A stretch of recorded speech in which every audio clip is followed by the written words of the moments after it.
Hello and welcome to Theme Park Information. In today's show we've got a review for the Smiler, located at Alton Towers in the UK. Before we get into it, don't forget to like, comment and subscribe for more content.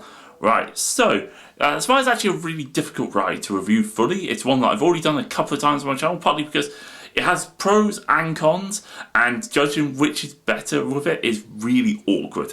It's also a ride which kind of divides opinion a little bit. There are people out there who absolutely adore it, and there are people out there who aren't, as keen on it at all. And awkwardly, I gotta fall in between the two. I think it's a good ride with some really good moments. It's a great concept and it looks brilliant, but I think at the same time there's things which just always kind of niggle away and take away some of the stuff that I really enjoy about it. The first and most important one is I endlessly, and I do mean literally pretty much every single time I have ever rode it, end up in row 3.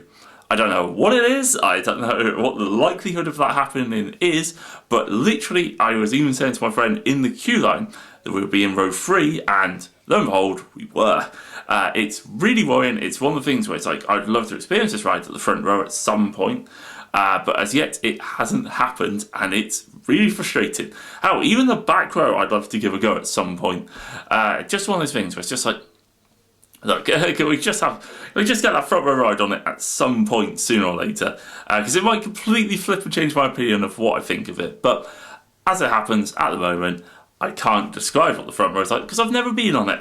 And yeah, it has assigned seating, and as far as we're aware and have asked previously, it is not something they're a huge fan of, being asked if you can sit up the front. So, but on the flip side of that, I actually really like the indoor section, the little drop out the station, and the light and effect they have for that is also pretty cool. And I'm actually a really big fan of the first inversion. I think it's really, really cool, kind of in the dark, a little bit hidden, and yeah, big fan of that.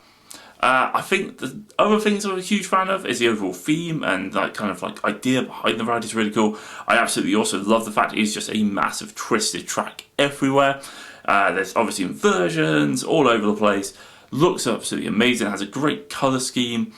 And I love the fact the trains properly kind of interact with each other, and if it's properly synced up, I think it looks really, really cool. Doesn't always happen, but you get the picture where it can look just so picturesque and like awesome off-ride. I will say the ride itself is for the most part pretty good. Obviously it doesn't really have any huge drops. It has a couple of really good airtime moments, and some of the inversions are pretty cool and taking at some good speed.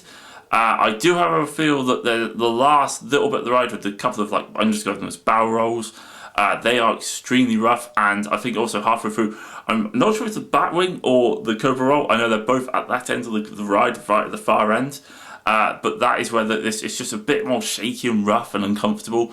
And the rest of the ride is, for the most part, was pretty smooth. I wouldn't describe it as glossy smooth, but it wasn't too bad. I find that the ride, the restraints and the train are pretty comfortable. They don't particularly crush into you or anything like that. And there wasn't a lot of head banging or stuff like that. It was just a little bit noticeably more like, rough towards that last little bit. And it's a real shame because that bit actually is a really interesting bit, and if it wasn't quite so jerky, it would probably be a lot better. I also, as a small complaint, found that the mid-course kind of brake run / vertical lift hill, the music was horrifically loud. That might just be me being really old, but yeah, for whatever reason, it was kind of deafening. It's like, you don't need it to be that blaring, surely. I actually also will be honest though, the vertical lift hill is really, really, really cool. Always a big fan of that. I also love the fact this ride, can obviously operate multiple trains on the track at the same time. I also will be honest, I kind of really hate the fact, and I know this is a proper jump, but the queue line, obviously all underneath the coaster, which you think would be really, really cool. However, I kind of hate how the system they use, where you kind of endlessly seem to be like, just all over the place in this like kind of cattle grid sort of style. And the fact that some of it is like you're properly caged in, obviously for safety and obviously to stop things potentially hitting you in the queue line.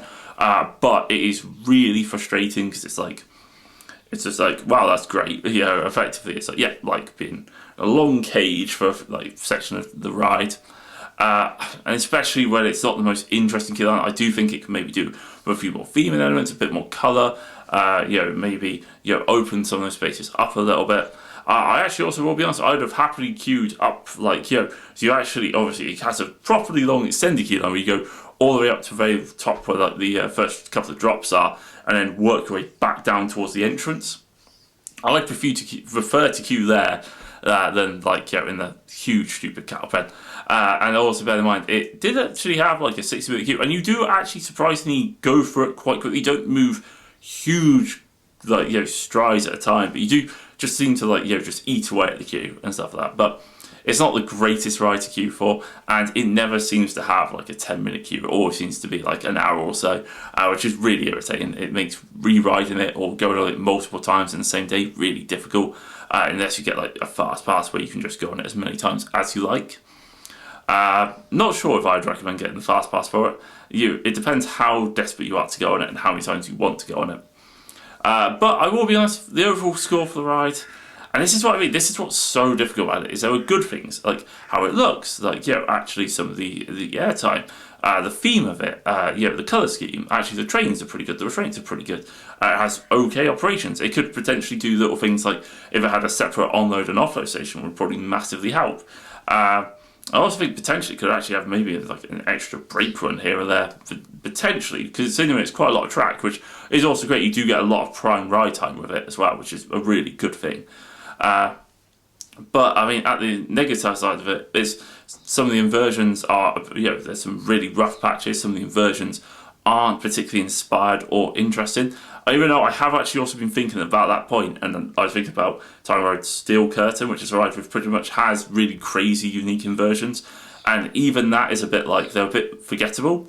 So it could just be that maybe I'm not a huge fan of going upside down multiple times on the same ride.